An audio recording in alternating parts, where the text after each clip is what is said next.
Welcome to my story, episode 6. In the beginning of this story, I would like to dedicate it to a gentleman I might have heard about him before today, but Thomas Edsel, nothing to do with the car, I think. But anyway, he had an op-ed about his book, The Age of Austerity, and there was more to it. But in the New York Times today, whatever day this is in October 2012, which really actually painted a very interesting, good vision of, well, what our probable future is.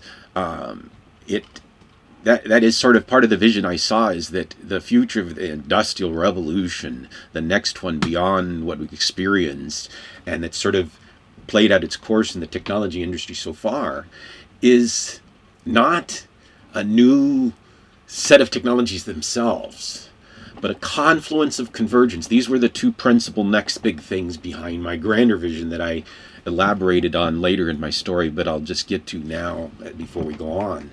But it all ties to how we value our planet. How do we value our future? And that all ties to what he's evaluating. And our future doesn't look so bright because there's no new industrial revolution to replace the one that he describes that occurred basically from the late 80s to early 2000. And so, well, the future is a confluence and convergence, a reprocessing, a restructuring of enterprise, going beyond Wall Street, well, buying out Wall Street, which is a screwed up game, a game well being played. When you think about what was the world worth in 2005, and we kept marking it up and marketing up till 2007 and 2008, and then it crashed, and what was it really worth then? And what is it really worth now in this illusion that the stock markets have like almost doubled back from their crash? But what's holding us back from crashing those to our levels? Because our real estate's still at levels that were back there, but that's not on the point.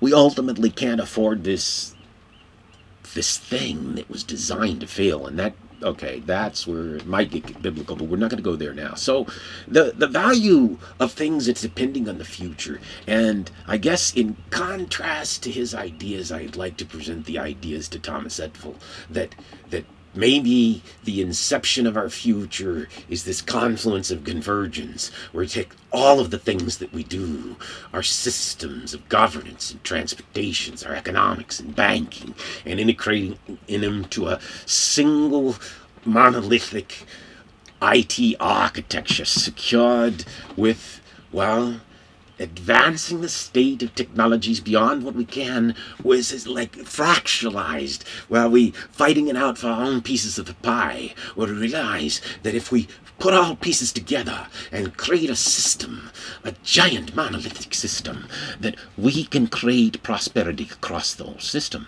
And, well, the other thing that I invented that might in of itself, and I call each of these things next big things, what about a virtual money? A money that we could create growing. If we could create a money that could keep growing and growing and growing, that we can fund building a future for ourselves, then that would change all of the orders of all of the math of how we build this confluence of convergence. So it's like one and one, it's like can't be done together. They must be done together, and then that's where they must take you, because just because we have the fingers, and they called them in the olden days the fickle fingers of fate, doesn't mean we know how to choose to tie them together into the pyramid of us. But okay, so let's go to the notion of... No, let's not go to the notion of the New World Order. Let me go back to the time when I came out with the Three Wise Kids, and I brainstormed, but it didn't go as easy as I said last time. I started trying to invent things, and I started trying to grapple with ideas. I even bought a RAID server from Apple for $50,000, and, well, I thought, well, I could put every name on the planet in this RAID server, and my idea in the longer term was sort of the advance of Facebook, but I didn't have the path of Facebook, but my idea was the same as Facebook, because what if everybody... See, my idea was, well, that was beyond my first ideas, but anyway, Yeah, that's right. I was going back to, like, how do I get my bigger ideas going with a little idea in your planet to make that little idea bigger? And so I couldn't come up with the kernel of that idea in it. I went for about a month of experimenting my mind and recording things, because that was my way of keeping my own patents as long as it was first to invent, and now you're trying to screw that. But anyway, so then I told you I had this, I call him Doubting Phil. I was asking him things like, have you read the Bibles? And he said, no. Well, okay. They weren't relevant to our little business, but in the longer term of getting the people on Earth from all over the planet on Earth, we need to understand the context with which their cultures are derived, and religion's a key part of it, and we just can't ignore that. In fact, it's a key factor in our whole enterprise. But that's aside. That's just Marketing Future 10111. Anyway, so, no significance to the number. Maybe there are. Anyway, so, okay. So here we go. And so the Ides of March go around, and then April goes around, and I just say, oh, I lost it.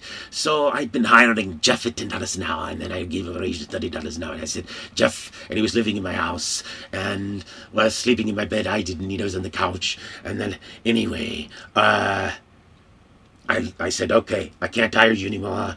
I gotta go back to square one and rethink this whole thing over. And then I went to a wireless conference with this right in my town, across the block from where I lived almost. And when I went there, and I saw Doubting Phil, and there's this guy from the days called Jerry Purdy, and he had a conference. And within the conference, and within the confines of the lectures on what the future would bring, I conceived of a concept, and that was the one I described before, is what if we could create a software architecture and take all over the access points and just sort of like take them over, but not like unwillingly, but willingly, with the people saying, yes, take over my access point, give me secure benefits, and let me be a part of this new transaction. Let me be a part of this enterprise. Let my access point be a base station for others. And when they get on, now see, once we redirect the internet to our own internet, well, that out Google's Google. See, we could do our own search. But see, we ultimately don't even, well, that's where it gets into it. Because ultimately you end up getting to a war of things, and a war of war and war. But anyway, the idea was, anyway, during the scheme of this, I wouldn't call it a scheme, that was the technology scheme, to take all your access points and create a wireless people's network that would bypass Verizon and bypass AT&T, and anyway, but, so the next thing was internet capitalism, and that was my way to pay for it. It's like, what if I could just give people shares, virtual shares, in this enterprise, and well, just like give them virtual shares in an enterprise that's the biggest enterprise the enterprises have ever seen. What lies beyond Google? It starts at 100 billion, goes to trillion, could get to 10 trillion. What if you could give, well, see, imagine a Facebook with all the people of Earth, with all the faces on Facebook, shareholders, and growing in value, and earning money for their own ads. That's right, because in my scheme, it was like, why should all the profits go to the owners of the capital? Why shouldn't the profits go to the people? Why shouldn't we take a third of the profits? Hey, we could do it all kinds of ways, but let's get really creative and wary of bounds. A third of the profits goes to the person who clicked on the ad, generated the consumption, and what have you, bought the product, the consumer. A third of the profits goes in stock to everybody on Earth. And a third of the profits goes to the Bank of Us, which again is owned by the people, but it goes, well, not distributed equally. That's the third. The other third goes to all the investors by their own investments. So the billionaires get a big chunk of that third. But it doesn't matter, because they've all signed up the flow of a mechanism. Because when they get to be billionaires, and we'll move the bar to trillionaires, they automatically agree. They give a little bit back to the people. But the reason that becomes so simple is because Well, we put them all in the movie. I don't know if I made that very clear to you, but our entire reality goes into a movie, and everybody you know is on TV, and all of the people around you that aren't even on TV are now on TV in my movie. As I moved it forward in my mind, it actually ties into the next of my iterations of the story, the revolution from the top to the bottom. But in my movie, which is your movie, it's really, I don't even want it to be my movie. I was always looking for Wizard of Oz. I wanted to play the Wizard of Oz behind the curtain. Actually, I wanted to play Wizard of Oz. I was looking for Dorothy to play me. I didn't want to play Dorothy. Ultimately, I did, but that's another story. Okay, so, anyway, so what? So, we lost our trains of thoughts. Okay, so we're back into internet capitalism. See, it's the virtual circle. And so, in the context of a global scale, think about this. If we could grow and advance all of our prosperity, we can make the rich richer, and we can, for them, just securing the safety of their assets is probably all they need. And then, for all of the people in the middle, we can share those profits. Now, for those in those developed nations who have the profits, the first thing is we're buying their things out. So we're buying their stocks and everything out. And when I started offering to buy the world, I offered to pay a minimum of 1.5 times every equity in the planet. Easily. I offered 3 to 5 times Apple and Google. They're up to that point now. But in 2005, they're at where they are now. The point was, it's like funny money when you're putting it in the context of a global recreation and a global recreance constitution of our enterprise. And so it's like also money that we know how to create, because this new enterprise we create, we tie into our new monetary system. And that new monetary, not only do I have a vision of a new stock, but I have a vision of a new monetary system.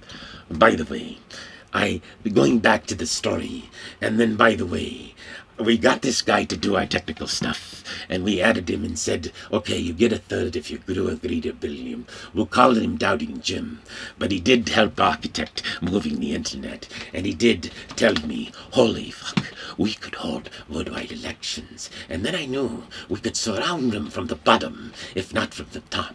We could hold worldwide elections any time we wanted to. The right mind, with the right thoughts, with the right truth, and the right words, could hold a worldwide election and bring down all your houses of falsity. Well, let's not even go into that right now. But see, if your system was designed to collapse, as you can find out if you look at well, just look at the math behind it.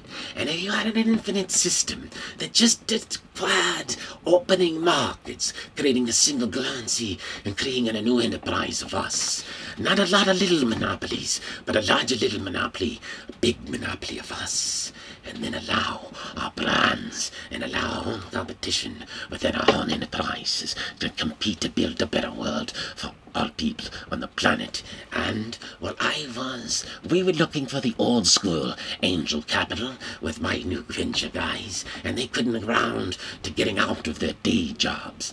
And then, while sitting around, I started going crazy again and put it in the camera, and I thought, well, my next movie is Bill Starr crazy, or has he invented the next big things? And I started going crazy in the camera, and I went crazy again.